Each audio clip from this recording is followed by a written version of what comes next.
ඔයාට කවුරු හරි කියපු වචනයක් අමතක වෙන්න පුළුවන්. ඒත් ඒ වෙලාවේ ඔයාට දැනුණු හැඟීම ඒක කවදාවත් අමතක වෙන්නේ නැහැ. කවදා හරි හිතලා තියෙනවද ඇයි කියලා? ඔයාගේ අතීතය ගැන පොඩ්ඩක් හිතන්න.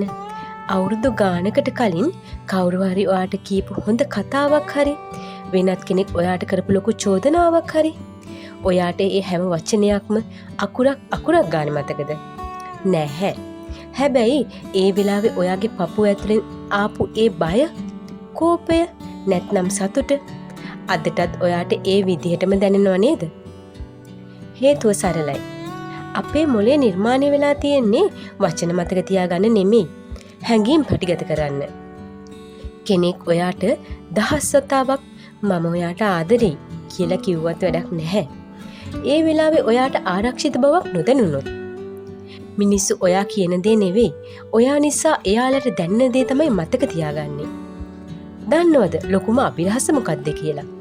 සමහර මිනිස්සු අපිට රිදවන්නේ වචන වලින් නෙමෙයි. එයාලා අපිට දෙන ඒ හැඟීම. ඒ හැඟීම තමයි ඔයාව රෑ තිස්සේ ඇහැරවලා තියන්නේ. ඔයාගේ ජීවිතේ වැඩිපුරම රිදුනේ කවුරු හරි කියපු වචනයකටද? නැත්නම් ඒ වෙලාවේ ඔයාට දැනුණු හැඟීමකටද?